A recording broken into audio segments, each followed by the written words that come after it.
காலை மறுநாளிலே ஒரு கூட்டத்திலே நான் பேச வேண்டும். உடனே சில சிங்கள இராணுவத்தினர் வந்து என்னை பிடித்து கொண்டார்கள், பேர் கேட்டார்கள். எல்லாம் சொன்ன பொழுது அவர்கள் அங்கிருந்து ஒரு கேம்பில் என்னை ஏற்றிக்கொண்டு ஒரு வேனில் ஏற்றிக்கொண்டு ஒரு கேம்புக்கு போனார்கள். அங்கு ஒரு பிரிகேடியர் அமர்ந்திருந்தார். அவர் நீங்கள் யார் என்று கேட்டால் நான் ஆங்கிலத்திலே சொன்னேன், என்னுடைய கார்டை கேட்டார், எல்லாத்தையும் சொன்னேன். அவர் சாட்டிஸ்ஃபைட் ஆகிவிட்டார். இவர் தமிழ்நாட்டிலிருந்து வந்தவர் தான், ஒரு பிரசங்கி யார் என்பதை அவர் உறுதி செய்து கொண்டார்.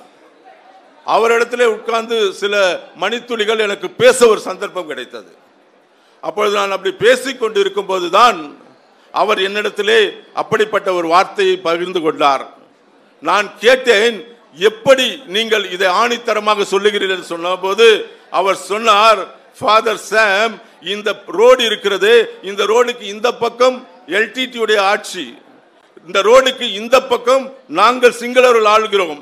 ஒரு காரணத்தை மட்டும் உங்களுக்கு சொல்லுகிறேன், ஏன் எல்டிடி போல ஒரு ஆட்சி எங்களால் கொடுக்க முடியவில்லை, எல்டிடி எப்படி ஆட்சி நடத்துகிறது என்பதற்கு ஒரு உதாரணத்தை சொல்லுகிறேன் என்று என்னிடத்தில் சொன்னார். ஒரு மனிதன் தன் வீட்டை பணத்தை விட்டுவிட்டு பெட்டியை எடுத்துக்கொண்டு ஒரு ஆட்டோவில போய் கொண்டிருந்தான். தவறுதலாக பெட்டி விழுந்து விட்டது. அவன் விழுந்த பெட்டி எல்டிடி பகுதியில் இருக்க ரோடுக்கு அந்த பக்கம் விழுந்து விட்டது. இந்த பக்கம் சிங்கள ராணுவம், அந்த பக்கம் எல்டிடி. அவன் வீட்டுக்கு போய் பார்க்கிறான், பெட்டி இல்லை. பதறி அடித்துக் கொண்டு ஓடி வருகிறான். எங்கெல்லாம் தேடுகிறான், பெட்டி எங்கேயுமே கிடைக்கவில்லை. அப்பொழுது ஒரு சொன்னாராம், மெதுவாக நீ போய் பார் என்று. இரவு ஆகிவிட்டது. மறுநாள் விடிந்த பிறகு அவன் மறுபடியும் வண்டி அந்த ஆட்டோவை எடுத்துக்கொண்டு தேடி வருகிறான். அந்த பெட்டி எங்கே விழுந்திருந்ததோ அதே இடத்தில் பெட்டி இருந்தது.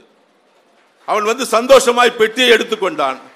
பெட்டியை எடுத்துக்கொண்டு உள்ளே திறந்து பார்த்தான், பணம் இல்லை. என்னடா இது, பெட்டி இருக்கிறது, பணம் இல்லை. அப்பொழுதுதான் ஒரு எல்டிடி சகோதரன் அங்கு வந்து, பெட்டி நீ தான் போட்டு போனாயா? ஆமாம். உள்ளே எவ்வளவு பணம் இருந்தது? இவ்வளவு பணம் இருந்தது. இது எந்த பணம்? என்னுடைய பணம் தான். வா என்று அலுவலகத்துக்கு கூட்டு போய் பெட்டியை தொலைத்ததற்கு ஒரு சின்ன அமௌண்ட் பெனால்ட்டி, இதை இரவெல்லாம் காத்ததுக்கு ஒரு சின்ன அமௌண்ட் பெனால்ட்டி, இதெல்லாம் போட்டு ஒரு பில்லை கொடுத்து இத்தனை ஆயிரம் கட்டிவிட்டு பெட்டியை எடுத்துக்கொண்டு போய் என்று சொன்னார். என்ன ஆட்சி முறை பார்த்தீர்களா? அதைத்தான் அந்த பிரிகேடியர் எனக்கு சொன்னார். இப்படிப்பட்ட ஒரு ஆட்சி எல்டிடி பிரபாகரனை தவிர எந்த ஒரு மனிதனாலும் தர இயலாது. நீ போட்ட பணம் அங்கே இருக்கும். நான் பலமுறை அந்த பகுதியிலே போய் பார்க்க பிரயாசப்பட்டிருக்கேன். பலமுறை வரும் அந்த வெள்ளைக்கார் பறந்து போய்விடும்.